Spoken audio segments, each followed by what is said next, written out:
Shalom saudara yang terkasih dalam Tuhan Yesus. Kita akan merenungkan firman Tuhan yang berjudul Kemenangan Kristus Nyata dalam Hidupku. Kita akan membaca dari 1 Korintus 15 ayatnya yang ke-55 sampai dengan 58. Demikian dituliskan. Hai maut, di manakah kemenanganmu? Hai maut, di manakah sengatmu? Sengat maut ialah dosa, dan kuasa dosa ialah hukum Taurat.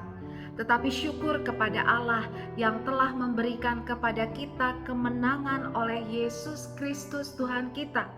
Karena itu, saudara-saudaraku yang kekasih, berdirilah teguh, jangan goyah, dan giatlah selalu dalam pekerjaan Tuhan, sebab kamu tahu bahwa dalam persekutuanmu dengan Tuhan, jerih payahmu tidak sia-sia. Saudaraku, Jumat Agung dan Paskah adalah perayaan kemenangan besar karena Kristus telah mengalahkan kuasa dosa. Salib Kristus mengalahkan maut sehingga saudara dan saya memperoleh keselamatan.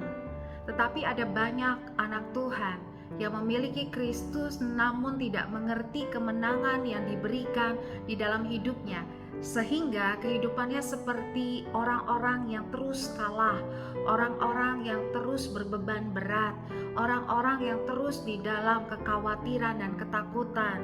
Ada begitu banyak hal yang bisa terjadi dalam kehidupan manusia.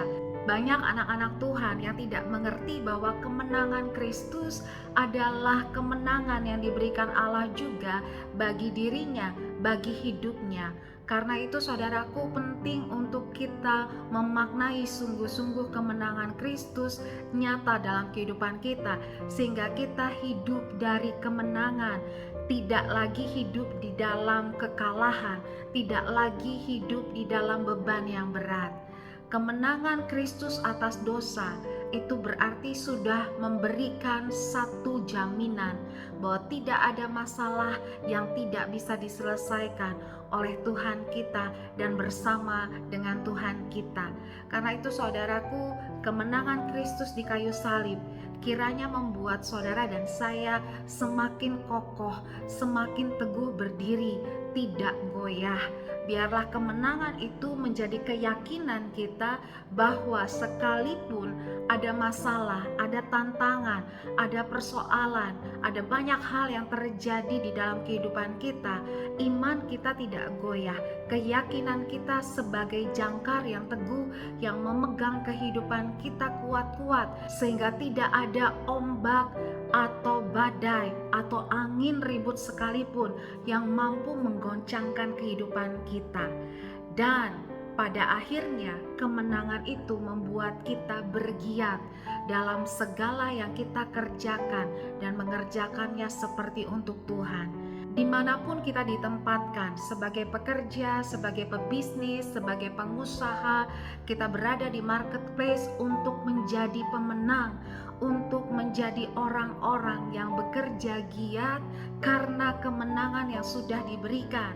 Percayalah saudaraku, di dalam pekerjaanmu kemenangan Kristus akan ada dan selalu dinyatakan, sehingga engkau pun berkemenangan dalam segala hal yang engkau hadapi. Bergiat bukan saja bekerja keras, tetapi bergiat artinya bekerja dengan semangat, dengan penuh harapan, dengan sukacita, dengan sungguh-sungguh melakukan yang terbaik. Karena percayalah, apapun yang kita lakukan di dalam Tuhan dan bersama dengan Tuhan yang sudah menang itu tidak akan sia-sia. Tuhan kita disebut juru selamat, bukan hanya untuk keselamatan jiwa, keselamatan roh kita sehingga kita memperoleh hidup kekal, tetapi di dunia ini pun, dimanapun engkau ditempatkan, maka juru selamat itu akan selalu memberikan engkau jalan keluar, pertolongan, bahkan kemenangan.